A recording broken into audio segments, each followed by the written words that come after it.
নমস্কার বন্ধুরা, আজকে আবারও চলে এসেছি রান্নাঘরে। আর আজকে আমি এসেছি ছোট্ট একটা রেসিপি, কিন্তু দারুণ টেস্টি আর খুব সহজভাবে হয়ে যাবে। তো এখানে আমি নিয়েছি, দেখুন, ডাল। এখানে বেশ খুব বেশি হলে হাফ কাপ কি 50 গ্রামের একটু উপরে ডাল হবে। এখানে আমার মসুর ডাল নিয়েছি। মসুর ডালে দিয়েছি এই যে ছোট্ট মতো এক টুকরো আদা আর দুটো কাঁচা লঙ্কা। এটাকে আমি জল থেকে বের করে মিক্সি জারে বাটবো। আর এর সাথে দেবো একটাই ডিম, কারণ একটাই ডিম আমার ঘরে ছিল, তাই এই ধরনের রান্না এটা আমি অনেকবারই করি ঘরে। তো যাই হোক, একটা ডিম নিয়েছি। ডিমটাকে ডালের সাথে মিক্সিতে ভালো করে বেটে নেব। আর এখানে নিয়েছি মশলার জন্য টমেটো, কাঁচা লঙ্কা, আদা রসুনের পেস্ট আর এটা পেঁয়াজ। নিজেদের পছন্দ মতো মশলাটা নিয়ে নেবেন। তো চলুন, সবার আগে এখানে মিক্সি জার নিয়েছি, ডালটাকে ছেঁকে ওর মধ্যে দিয়ে দিই। ডালটা এখানে আধ ভাঙা করে নিয়েছি। এবার আমি এখানে ডিমটা দেবো। আর এখানে ডালে বন্ধুরা আমি একটুখানটাই সামান্য 1 চিমটি হলুদ আর স্বাদ অনুযায়ী নুন দিয়েছি। এর মধ্যে এবারে ডিমটা দিয়ে ভালো করে ফেটিয়ে নেব। এই যে হচ্ছে ডিম আর ডালের ব্যাটারটা। আর এখানে হচ্ছে মিক্সিতে বাকি পেঁয়াজ রসুন পেঁয়াজ টমেটোটা বাটা একই মিক্সিতে বেটে নিয়েছি। এখানে আমি কড়াই বসিয়ে দিয়েছি, কড়াইতে অল্প তেলও দিয়ে দিয়েছি। এবারে চলুন ডালের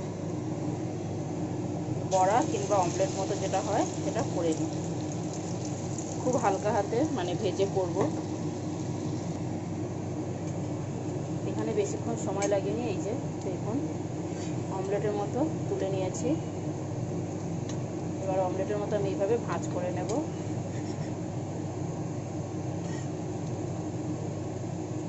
এইভাবে যে কটা ভাজা হবে সে কটা আমি ভেজে নেব।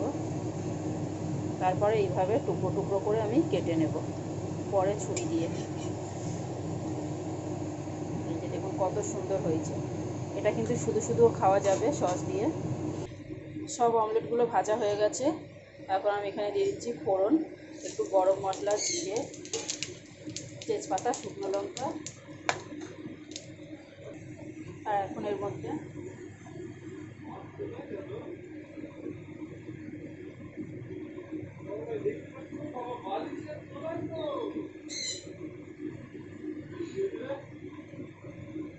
ঘরোয়া সব মশলাগুলো আমি এখানের মধ্যে দিয়ে দিলাম। অল্প করে তেলের মধ্যে ভালো করে ভেজে নিচ্ছি। এবার এর মধ্যে বেটে রাখা মশলাটা আমি দেবো। যে পেঁয়াজ টমেটোটা বেটে রেখেছি সেটাকে এর মধ্যে দিয়ে দেবো।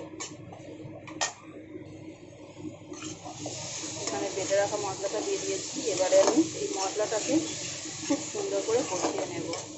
এখানে কিন্তু আমি নুনটা দিইনি, নুনটাও দিয়ে দেবো।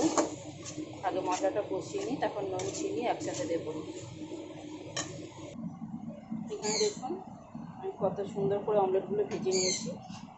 এগুলোকে আরও একটু পাতলা করে কিন্তু রুটির মতো ভেজে নেওয়া যায়, যেগুলো শুধু শুধু খাওয়া যায়। তো এগুলো এবারে আমি কাঁচি দিয়ে বেশ সুন্দর করে গোল গোল করে কেটে নেব।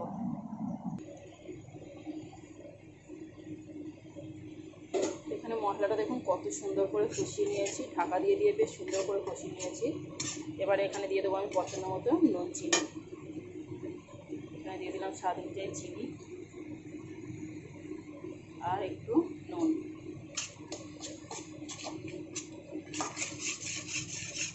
এবার এখানে দিয়ে দেবো জল। গ্রেভিটা কেমন রাখবেন সেই বুঝে একটু জল দিয়ে দেবেন।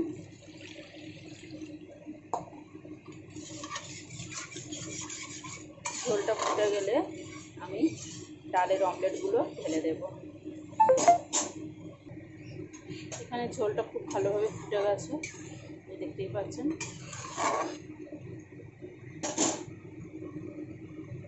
একটুখানি গরম মশলা দিয়ে দিলাম। আর এবারে কেটে রাখা অমলেটগুলোকে দিয়ে দিলাম। এবারে 2 মিনিট আমি ফুটিয়ে নামিয়ে নেব। ভালো করে ফুল আছে ফুটিয়ে নেব। ঝটপট রান্না হয়ে যায় বন্ধুরা, দারুণ টেস্টি। তো এখানে দেখুন বন্ধুরা, আমার রেসিপিটা আজকে এখানেই কমপ্লিট। একদম কত সুন্দর হয়েছে দেখুন। তো আজকের ভিডিওটা কেমন লাগলো বন্ধুরা, অবশ্যই একটা লাইক কমেন্ট শেয়ার করে আমাকে জানাবেন। ভালো লাগলে আমার চ্যানেলটাকে সাবস্ক্রাইব করবেন। আর বন্ধুদেরকে অনেক অনেক ধন্যবাদ আমার ভিডিও দেখার জন্য। তো টাটা বন্ধুরা।